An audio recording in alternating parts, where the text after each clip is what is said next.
Hello my friends. तो क्या हालचाल? मस्त, एकदम बढ़िया। तो चलिए आज स्टार्ट करते हैं एक नया टॉपिक जिसका नाम है प्रॉफिट एंड लॉस। तो आज हम उन पे देखेंगे, प्रॉफिट एंड लॉस के कुछ क्वेश्चन देखेंगे। ये होते हैं कुछ फॉर्मूला बेस्ड भाई क्वेश्चन है, उनको चलते कि देखते हैं। तो जैसे कि हमारा ये पहला क्वेश्चन आता है, ये क्या कहता है, एक दुकानदार 30% की हानि पर कोई लेख बेचता है। यदि विक्रय मूल्य 350 रुपये हो तो उसका कॉस्ट प्राइस ज्ञात करें। तो इसमें क्या कहा है, एक दुकानदार, लेकिन मतलब आप कोई सामान खरीद के लेके आते हैं तो उसका प्राइस कितना होता है। आप कोई सामान खरीद के लेके आए तो उस पर क्या होता है, 30% का लॉस होता है आपको। तो कैसे करोगे, आपको लॉस कितना हुआ 30% का। तो जब 30% का किसी वस्तु पर लॉस होता है तो आप उसको बेचोगे कितने में भाई? सीधी सी बात है, 30% का लॉस होता है तो सेल आप कितने में करोगे? 70 में। 70 में सेल करोगे। लेकिन इसमें ये क्या कह रहा है, सेल आप तो 70 में सेल कर रहे हो, बट इसमें क्वेश्चन कितने में सेल करवा रहा है? 350 रुपये में सेल करा रहा है। ये सेल जो है 350 रुपये में हो रही है। यहाँ कितने में हो रही है? 350 रुपये में। ये 350 इससे कितना गुना है बताइए आप, कितना गुना है? 70 का कितना गुना है? 350, 5 गुना है। कितना हो गया? 5 गुना। तो अब आप कॉस्ट प्राइस कैसे निकालोगे? 70 का 5 गुना हो गया। तो जो कॉस्ट प्राइस होती है, कॉस्ट प्राइस अपने आप में कितनी होती है? 100 होता है, किसी को मानते हैं 100 में इस 5 से मल्टीप्लाई करोगे तो कितना हो जाएगा? Cost price is equal to 50।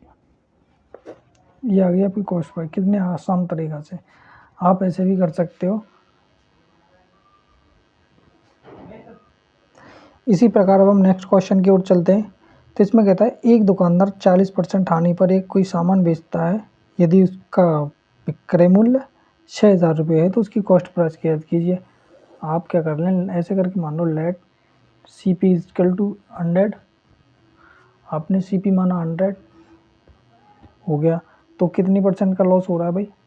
आप लॉस लिखोगे 40% का लॉस हो रहा है। तो वो वस्तु को सेल कितने में कर रहा होगा?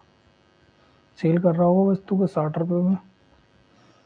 60% होने के बाद में ये सेल 60 में नहीं कर रहा है, ये सेल कर रहा है 6000 में। तो इससे कितना टाइम ज़्यादा है? आप इस प्रकार भी निकाल सकते हैं।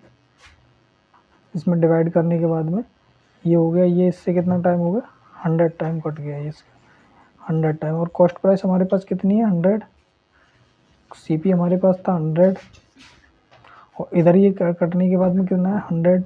इसमें 100 से मल्टीप्लाई कर देंगे, ये हो जाएगा इसका 100,000 10,000। ये हो गया आपका आंसर। तो चलते हैं एक नेक्स्ट टाइप पे। अगर अभी तो इसमें दिया था 30% लॉस दे दिया, आपके 40% लॉस दे दिया। अब के चलते हैं नेक्स्ट टाइप पे। जैसे ही वो नेक्स्ट टाइप में बोलता है, उसने बोला 16.5% दे दिया, 10.5% दे देगा, ऐसे करके बोल दिया। तो कैसे करेंगे? इसमें बोला एक दुकानदार कितने का कर रहा है? 16.5%। 16.5%। अभी तो इसको आप चेंज करोगे, ये क्या हो रहा है? इसको लॉस हो रहा है भाई को। अब इसको चेंज करोगे, 16×3 = 48 और 2 50, 50/3। कितने से मल्टीप्लाई करोगे? नीचे 100 से चेंज करने में कितनी बार कटेगा? 2 टाइम। तो कितना हो गया? 1/6। तो ये क्या आ गया भाई? 1/6। ये निकल के आया इसकी फ्रैक्शन वैल्यू। तो हम क्या करेंगे, ये जो होता है ना, इसको नीचे वाले को, ये होता है हमारा कॉस्ट प्राइस। क्या होता है? Cost price. ये जो ऊपर निकल के आता है, ये होता है हमारा लॉस या प्रॉफिट।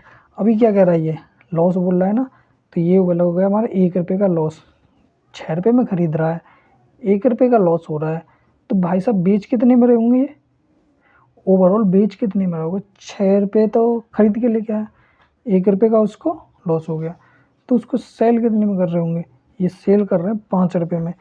अब हमारी तरफ से तो ये 5 रुपये में सेल कर रहा है, बट यहाँ से सेल कितने में हो रहा है? 500। तो ये कितना गुना है? 500/5। इससे कितना होगा? 100 टाइम ज़्यादा। तो कॉस्ट प्राइस निकालनी है। तो अब देखो कॉस्ट प्राइस कितना माना था, यहाँ 6 माना हुआ है ना, 6। तो 6 में इसकी 100 से मल्टीप्लाई कर देंगे, होगा कितना होगा?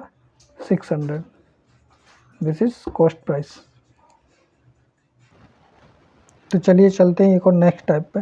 इसमें बोला एक दुकानदार 6 सही 2/3% के लाभ पर कोई सामान बेचता है।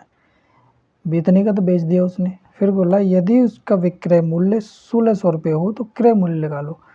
अब तक तो हमने लॉस वाला देखा, अब देखते हैं प्रॉफिट वाला। प्रॉफिट वाला कैसे करेंगे? सबसे पहले कुछ नहीं, इस फ्रैक्शन को पकड़ो आप। कितनी फ्रैक्शन दे रखी है इसने? 6 सही 2/3% की। क्वेश्चन नंबर 4, कितनी फ्रैक्शन देगी? फ्रैक्शन को चेंज करेंगे, 6×18 और 2 20, 20/3 फ्रैक्शन के लिए लगाएंगे, हटाने के लिए 100, 20/5 कितनी आई फ्रैक्शन? 1/15 आती है फ्रैक्शन। जब भी मैंने बोला जब भी ये नीचे वाली वैल्यू होती है इसको मानते हैं कॉस्ट प्राइस। ये हमारा क्या होगा? सीपी। और ये क्या है? प्रॉफिट हो रहा है या लॉस? यहाँ से देखो प्रॉफिट हो रहा है। 15 रुपये का कोई सामान ले रहा है, 1 रुपये का उसने प्रॉफिट लिया, तो ओवरऑल उसने कितने का बेचा भाई? कितने में सेल करेगा? हर को बता देता है, छोटा बच्चा ही बता देगा। 15 रुपये का सामान ले रहे हैं, 1 रुपये का प्रॉफिट ले रहे हैं, तो कितने का बेचेंगे? 16 रुपये में बेचेंगे उस वस्तु को, 16 में बेचेंगे। हम भी, वो बंदा बेच रहा है, ये जो बंदा है ना, ये बेच रहा है 16 रुपये में, लेकिन क्वेश्चन के अकॉर्डिंग कितने में जा रहा है वो सामान? 1600 रुपये में। कितने में? 1600 रुपये में। अब ये इसका कितना गुना है आप ऐसे करके निकाल सकते हो, 1600/16।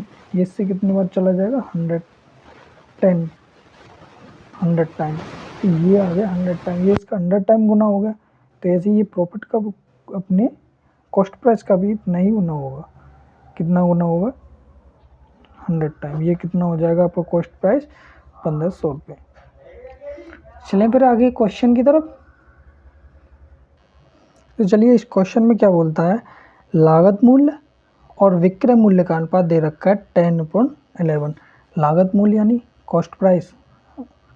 लागत मूल्य, आप कोई भी काम स्टार्ट करोगे उसमें आपकी कॉस्ट प्राइस कितनी होगी, और उसका फिर विक्रय मूल्य यानी सेलिंग प्राइस कितनी है आपकी, उसने दे रखा 10 और 11। हो गया। अब आपको क्या लगाना है? लाभ प्रतिशत लगाना है। लाभ 10 रुपये का आप सामान खरीद रहे हो, ये रहा, और 11 रुपये में आप बेच रहे हो, तो कितने रुपये ज़्यादा बेच रहे हो? आप 1 रुपये का ज़्यादा बेच रहे हो। कितना? 1 रुपये का प्रॉफिट ले रहे हो। कितने भी प्रॉफिट ले रहे हो आप? जो प्रॉफिट लेने का मतलब ये है कि आपने कितने के सामान पे प्रॉफिट लिया। आपको पहले 10 रुपये में चीज़ मिल रही थी, आप उसको 11 रुपये में बेच रहे हो। आप 1 रुपये का प्रॉफिट ले रहे हो, बट कितने पे? 10 से। अब इसका परसेंट निकालने के लिए 100 से मल्टीप्लाई कर दोगे, कितना होगा? 10%। तो ये आपका आंसर है ऑप्शन नंबर ए फॉर अभी जाओ ना। अब बोला है यदि किसी वस्तु को 20% लाभ पर बेचा जाता है तो क्रय मूल्य और विक्रय मूल्य का अनुपात ज्ञात कीजिए। फिर बोला कोई भाई साहब आप दुकान पे गए, आपने बोला भाई हमें एक पुस्तक दे दो, आपने आपसे एक किताब बेचने वाले हो, आपके पास पुस्तक रखी है, अब कह रहा है हमें तो भाई 20% प्रॉफिट चाहिए इस पुस्तक पर। तो आप क्या करते हो? 20% का प्रॉफिट लेने के लिए कितने में बेचोगे? कितने की खरीदोगे और फिर पुस्तक को कितने में बेचोगे? 20% का होता है 1/5। ये 1/5 हो गया। क्या हो गया? ये तो हो गई जो पुस्तक है ना, ये पुस्तक आपकी किताब, इस किताब की कॉस्ट प्राइस कितनी है? 5 रुपये। सीपी ये हो गया आपका। सीपी कितना है? 5 रुपये। और 1 रुपये का आप फ़ायदा लेके बेचोगे इसको, तो कितने में सेल करोगे भाई? 5 रुपये का फ़ायदा लेके सेल कितने में करोगे आप? 6 रुपये में। तो आप पूछ रहा है, ये तो पूछ रहा है कॉस्ट प्राइस और सेलिंग प्राइस का रेशियो पूछ रहा है। अब देखो भाई साहब कहाँ है आपका कॉस्ट प्राइस और सेलिंग प्राइस। कॉस्ट प्राइस कितनी है आपकी? 5, और सेलिंग प्राइस कितनी है? 6। 5/6 दैट इज आंसर। तो मिलते हैं नेक्स्ट वीडियो और नेक्स्ट टाइप पर।